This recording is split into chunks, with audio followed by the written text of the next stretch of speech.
Welcome back to the Goal Getter Life. Today, I'd like you to meet a lady who is going to give you a new perspective on aging.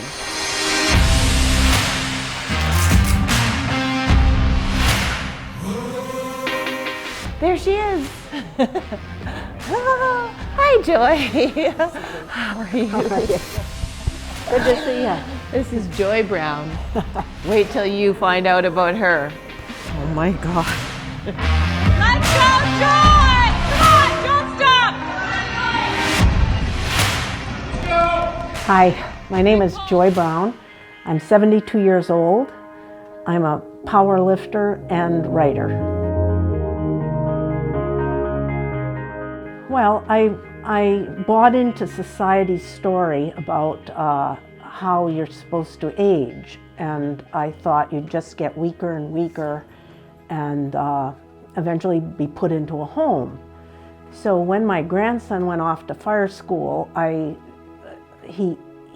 was horrified because I thought I'd have to do everything around here myself, and I wouldn't be able to. He said I could get stronger, and I did. I went and got into powerlifting and became a competitive power lifter, which far exceeded my need to just lift up a water jug or shovel the driveway. So now, if you don't weigh more than 162 pounds, I can deadlift you.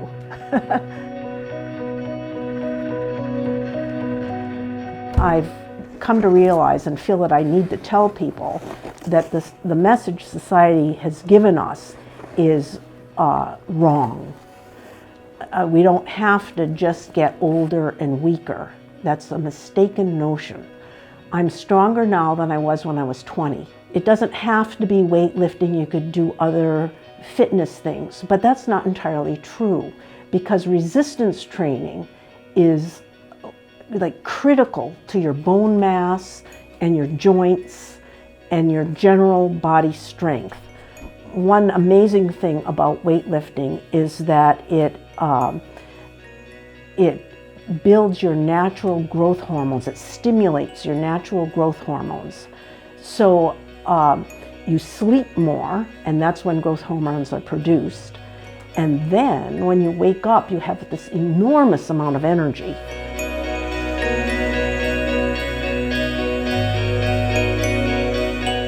So it's better than our society advertising that you should go and buy growth hormones or be on drugs. That's another thing I learned, is that our society really promotes pharmaceuticals as an answer to everything.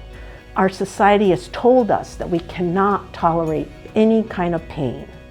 So the minute your muscle squeaks, you run and take a Tylenol or whatever. That's a really destructive message they're giving us, and I personally think it's the pharmaceutical companies are making a fortune by giving it to us.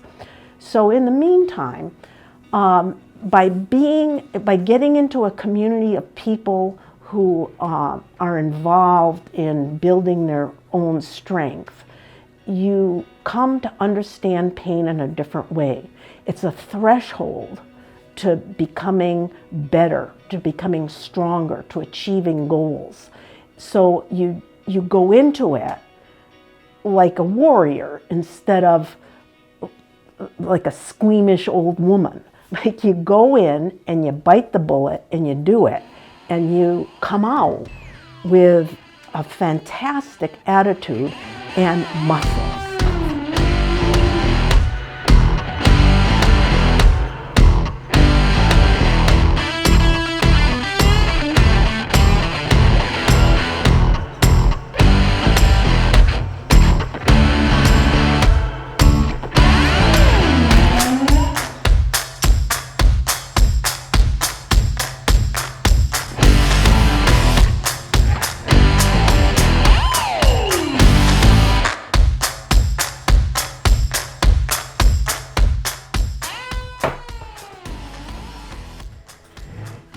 So, this is the scene of the crime. I'm working on my third book right now, another collection of poetry called Grip Event.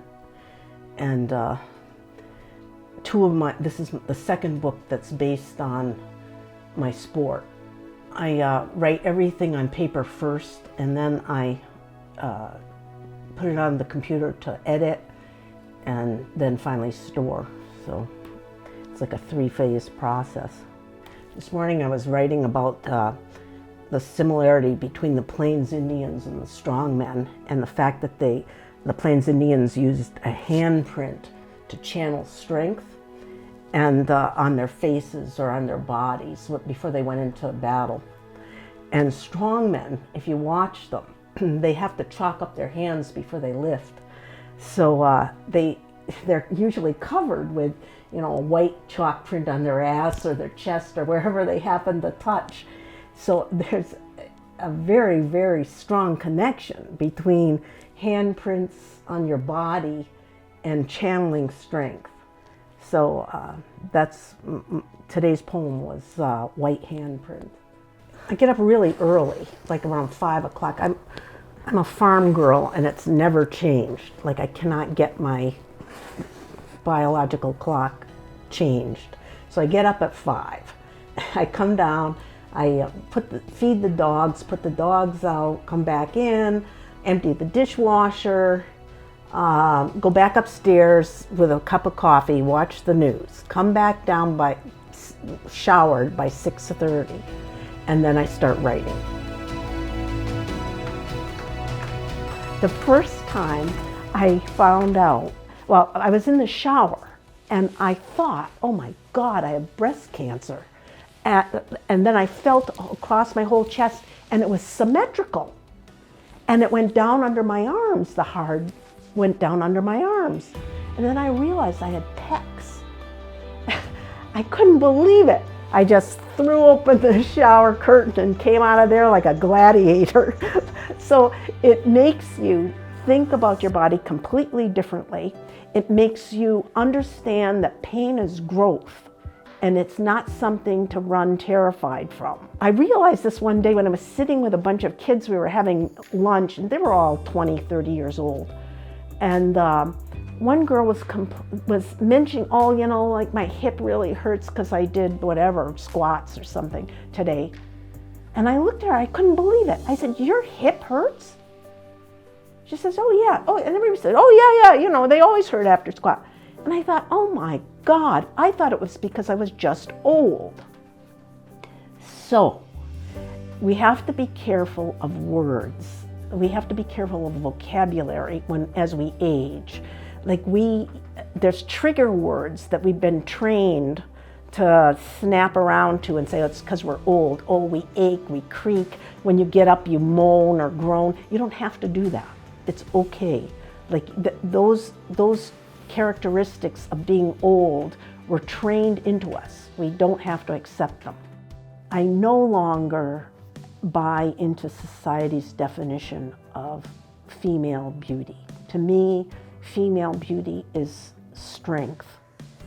And I know that by my age, 99% of us are all strong emotionally. We've all been tested by life, so we've got that down.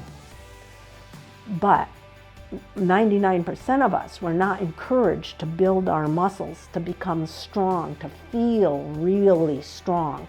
And it's one thing to feel mentally and emotionally strong. A lot of us have that. Yes, I've got that. I'm fine.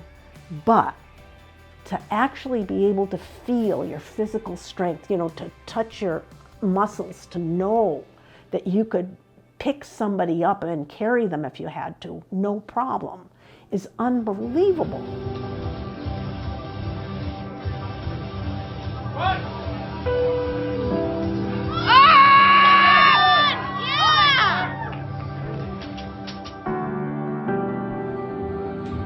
Come on, Joy. Push that ground hard. Pull. Squeeze to finish. Squeeze. Good. Good job. I feel empowered in all ways. Finally.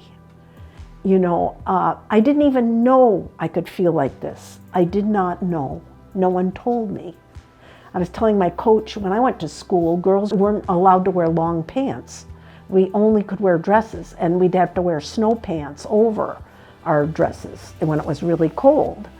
When I went to school, girls were told to be careful, not hurt themselves, whereas boys would just run pell-mell into danger, you know, scratching, breaking, doing everything.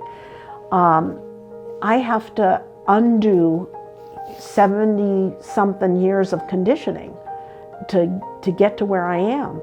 And it's worth every bit of it. It's absolutely worth every bit of it, because the feeling you have of your own strength is astounding.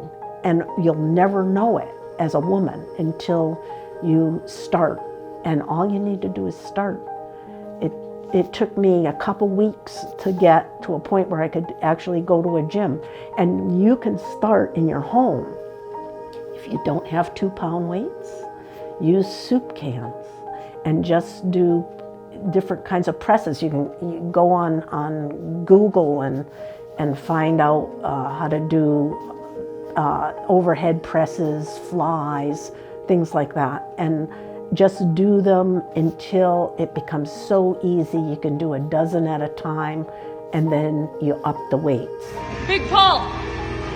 Push that ground. Keep Go, go, go, go, go, go, go! The other thing is forgetfulness. 20-year-olds will come into the kitchen and not know what they came in for because they only got 4 hours of sleep, or they were up all night drinking. Or, see, we think when we walk into the kitchen, oh my God, we're getting Alzheimer's. But we have to, we have to stop buying into the narration that our society has given us. Every time we feel pain, every time we forget something, every time, it's not necessarily because we're old. We have to rethink this. Like, kids are doing the same thing. You have to communicate with them to start realizing that they're feeling the same things. They're going through the same things. They just don't associate it with age. And we don't have to associate it with age. It's okay. We're just human. And, sometimes I only get 4 hours of sleep, so I forget stuff. It's okay. The whole concept of being in a community with younger people is critical. Like, you have to learn the vocabulary of our society. You have to learn the technology of our society. You have to become part of this society if you want to remain mentally young, not just physically young. Physical youth is, a fact of life. Whether, as much as you have or not is irrelevant. You determine that by how you feel. Find your tribe. Find, a group that will bring you up, bring you to be a better person. And I found my tribe in this sport. There's other sports, other things, but if you really are chronologically 60, 70 years old, resistance training is probably the best thing you can go into. You can actually reclaim your body's function and its peak at 72, and no lie.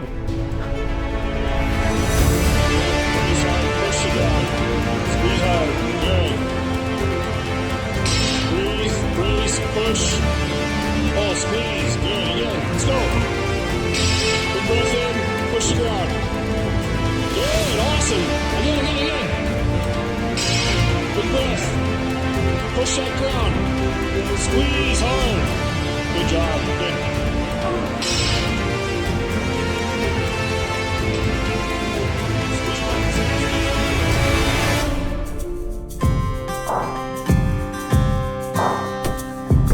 For more everyday strategies on how to be your best and live an awesome life, subscribe to this channel, comment, like, and share it with anyone you think might benefit.